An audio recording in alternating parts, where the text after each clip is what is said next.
Yesu ashimwe bene data, muraho neza, nongeye kubahereza ikaze mu mwanya w'ijambo ry'Imana. Reka dutangire dusenga.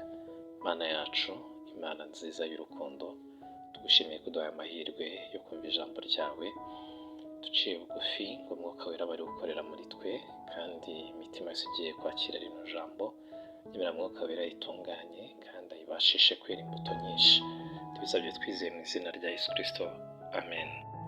Uyu ni umunsi wa gatandatu tuganira ku ijambo ry'Imana rifite intego cyangwa se titire twagarukagaho ni ukuvuga ku bubi bw'icyaha, ariko ntabwo twavuga ku bubi bw'icyaha nk'abagisingiza cyangwa se nk'abakirata kuko nta cyiza cyacyo, ahubwo twavuga ku bubi bwacyo kugira ngo tubashe kukirinda. Uyu rero ni umunsi wa gatandatu. Ijambo ry'Imana tugiye gusoma turarisanga muri Zaburi ya 51 umurongo wa 12 kugeza ku wa 13.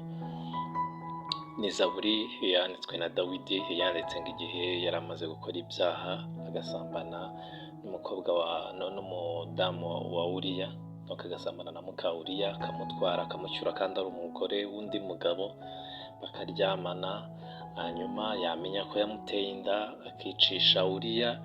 Nyuma ibyo byose biraba, aragenda arituriza, yumva yibwira ko ari nkaho nta cyabaye, ariko Imana iza kumutumaho umuhanuzi Natani, araza amaze kumucira umugani nyine w'ukuntu ngo hari umuntu wari ufite agatama kamwe, umukungu akaza akagafata.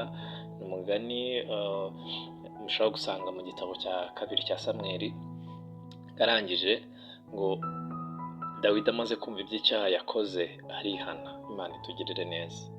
Ijambo ry'Imana tumaze iminsi tuganira muri iki cyumweru, nawe ahari rigusanze, wari umaze igihe mu byaha, ubayeho ubwo buzima, warabikoze, umva hari n'ibisanzwe, ariko reka rikubere nk'uko Natani yasanze Dawidi amucira uriya mugani agamije kwihana.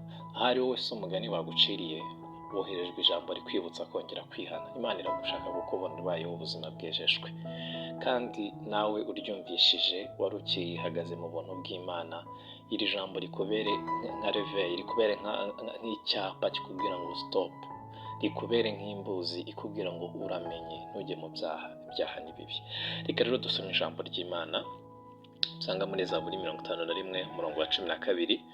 Aranditse ngo Mana undeme mu mutima wera, unsubize mu mutima ukomeye, ntuntekure yo mu maso yawe, ntunkureho umwuka wawe wera.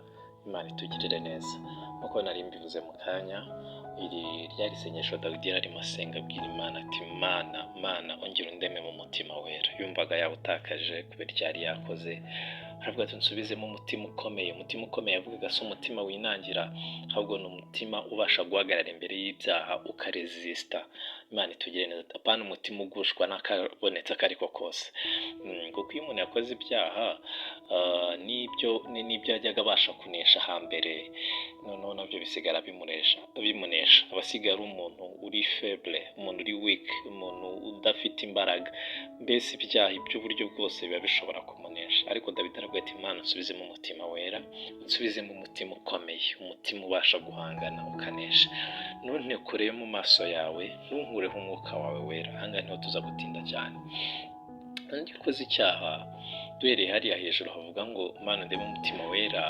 Iyo ukoze icyaha ni umwanda, gihindanya ubugingo. Mbese iyo wakiriye icyaha muri wowe, uba wakiriye imyanda mu bugingo bwawe, ubugingo bwawe buba buhindanye. Imana itugirire neza. Kandi Imana ntishobora kuba ahantu hari imyanda y'ibyaha. Imana iba mu mutima wera. Dawidi rero kuko yari abizi, aravuga ati Mana undeme mu mutima wera. Ni nko kwibwira ngo rega wa mutima wa undi wari usanzwe utuyemo narawanduje, ariko ngira untunganye, undeme mu mutima wera. Imana itugirire neza. Hangira avuga ati unsubize mu mutima ukomeye, wongere umpe umutima unesha, umutima utera imbaraga. Imana itugirire neza. Iyo umuntu akoze icyaha gihindanya ubugingo bwe, agatakaza kwera kw'Imana. Iyo atihannye rero agakomeza kwinangira, wa mwuka wera wamwingingiraga kwihana nawe aragira aho akigendera. Niyo mpamvu Dawidi yavuze ati Mana ntunkureho umwuka wawe wera. Nibyo narabikoze, ariko yihana bwanga, aravuga ati Mana ntunkureho umwuka wawe wera. Uzi impamvu umwuka wera yigendera se? Nuko atazahora aruhanya n'abantu. Imana yacu itugirire neza. Ikindi kintu yavuzemo, yaravuze ngo ntuntekure y'amaso yawe. Imana iturengere. Mu by'ukuri si uko imana ariyo iduhunga iyo twakoze ibyaha, ahubwo twebwe icyaha nicyo kidukurura kikadushyira kure y'Imana. Uko tukiri hamwe n'Imana, tukiri bugufi bw'Imana, icyaha kiradutinya kuko gitinya kwera kw'Imana. Tukiri mu kwera kw'Imana ntabwo twabasha kugera mu byaha kuko muri yo nta mwijima na mukeya urimo. Ibyaha rero birabanza bikatureshya, bikadukurura, bikatuzana, bikagenda bidushyira kure y'ukwera kw'Imana. Twamara rero kubikora noneho bikadukurura cyane, bikagenda bikatubohera kure.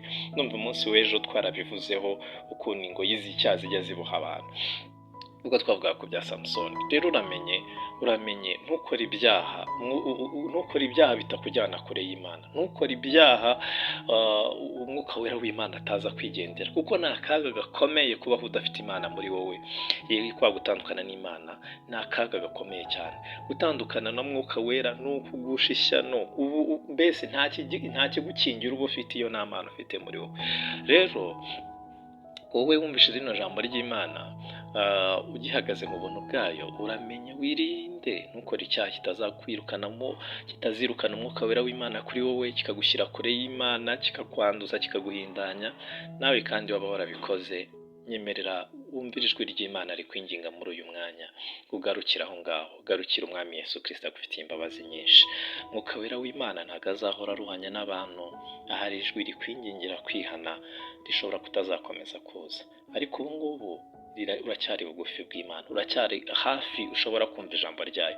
Imana ifite imbabazi nyinshi, naho ibyaha byawe byaba bitukura tukutuku ibasha kukweza ukongera ugasubira mu buntu bwayo. Murakoze cyane, mwirinde ibyaha ni bibi. Yesu aduha